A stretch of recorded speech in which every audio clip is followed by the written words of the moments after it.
আচ্ছা, আপনারা সত্যি করে বলুন তো, আপনাদের প্রত্যেকের প্রতিদিন রান্না করতে ভালো লাগে? একেক দিন মনে হয় না যে একটুখানি ফাঁকি দেওয়া রান্না হলে বেশ ভালো হতো। অল্প পরিমাণ সবজি কাটলেই মিটে যেত। আর কম টাইম হলে তো বেশ সোনাই সোহাগা।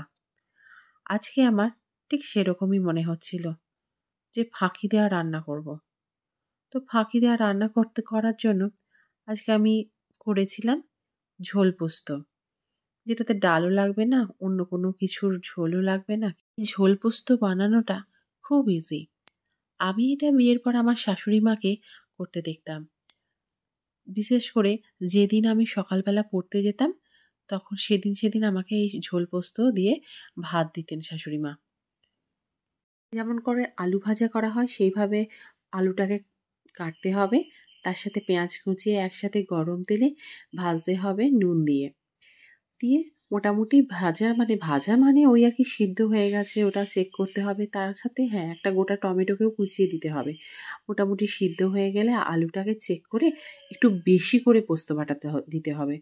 অনেক অনেক সময় হয় কি মোটামুটি পোস্ত বাটা দিয়ে আমরা পোস্ত করিনি। কিন্তু এই ঝোল পোস্তটা টেক্সচারটা ভালো হওয়ার জন্য একটু বেশি করে পোস্ত বাটা দিতে হবে। একটু বেশি করে পোস্ত বাটা তাতে আমি তো একটাই শুকনো লঙ্কা বেটেছি। আপনারা আপনাদের পরিমাণ মতো শুকনো লঙ্কাকে বেটে নেবেন।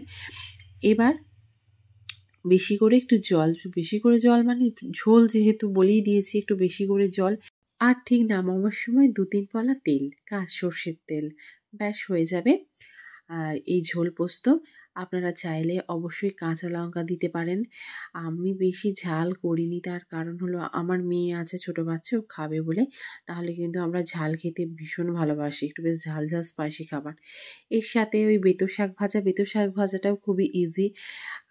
একটুখানি প্রথমে বেতো শাকগুলোকে কড়াইয়েতে জল ছাড়াই সিদ্ধ করে নেওয়া যায়। সেই জলটাকে ফেলে দিয়ে আবার কড়াইয়ের মধ্যে আমি আজকে সর্ষে আর শুকনো লঙ্কা ফোড়ন দিয়েছি। অন্যদিন ৫ ফোড়ন দিয়েও বানাই আমি। যে যেমনভাবে বানাবেন দিয়ে বেতো শাকটাকে দিতে হবে। আর তার সাথে নুন পরিমাণ মতো, একটুখানি জলটা টেনে গেলেই ব্যাস নামিয়ে নিতে হবে। বেতো শাক ভাজাটাও খুব ইজি।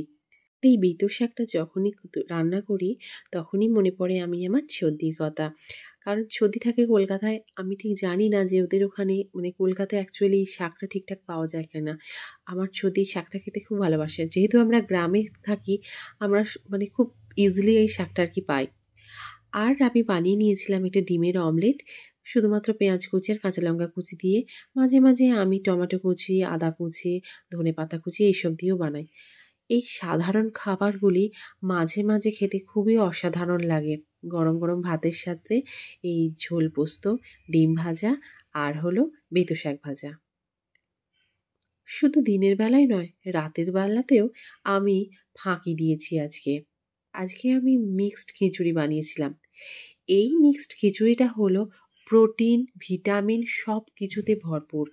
যাদের ধরুন খুব মানে বেশ কিছুদিন জ্বরে ভুগেছেন, শরীর অসুস্থ, প্রেশার লো, মুখে কোনো স্বাদ নেই, তারা কিন্তু এই খিচুড়িটা খেলে ইনস্ট্যান্ট অনেকটা শরীরেতে বল পাবেন। আমি এই খিচুড়িটা বানানোর জন্য ২ রকমের শাক মানে লাউ শাক আর পালং শাক কুচিয়ে নিয়েছি। আমি আমার পছন্দ মতো সবজি, সিজনাল যে সবজিগুলো হয়, এই সবজিগুলো নিয়েছি। গাজর, কড়াইশুঁটি, শিম সমস্ত কিছু কুচিয়ে নিয়েছি। আর নিয়েছিলাম গোবিন্দভোগ চাল। আমি গোবিন্দভোগ চাল ব্যবহার করেছি। আর হলো মুসুরির ডাল। নিয়ে একসাথে সিদ্ধ করতে বসিয়ে দিয়েছি। এরপর নিয়েছিলাম, এখানে আছে চন্দ্রমুখী আলুর টুকরো আর হলো ফুলকপি। এগুলো আমি শেষে দেবো কারণ এগুলো তাড়াতাড়ি সিদ্ধ হয়ে যায়। আমি এগুলোকে হালকা করে ভেজে নিয়েছিলাম নুন দিয়ে।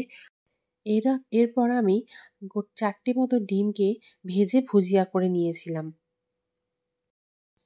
তারপর আমি কড়াইয়ে তেল গরম করে কিছুটা পরিমাণ গোটা রসুন দিয়েছিলাম। থেতো করিনি রসুনগুলো। তারপরে মিডিয়াম সাইজের ২টো পেঁয়াজ কুচি দিয়েছিলাম। মোটামুটি পেঁয়াজগুলো একটা রেড কালার চলে এলে আমি ওতে দিয়েছিলাম চিকেনের টুকরো। এগুলো চিকেনের কিমা দিয়ে দিয়েছিলাম। এদিকে ওই চাল, ডাল, সবজিগুলো মোটামুটি সিদ্ধ হয়ে এলে আমি দিয়ে দিলাম ওই ভেজে রাখা ফুলকপি আর আলুর টুকরোগুলো। আমি একটা মশলা এখানে তৈরি করে নিয়েছিলাম, সেটা হলো আদা, জিরে, শুকনো লঙ্কা আর হলো এলাচ দিয়ে। আর আমি চিকেন কিমার উপরেতে একটা টমেটোও দিয়ে দিয়েছিলাম ভাজতে। দেখুন পরিমাণ মতো হলুদ দিয়ে দিলাম। এরপর মশলাটা দিয়ে আমি কষতে দিলাম ভালো করে। কিন্তু আলাদা করে আর কোনো ঝাল ব্যবহার করছি না, যেহেতু আমার মেয়ে খাবে বলে কম ঝালে করছি।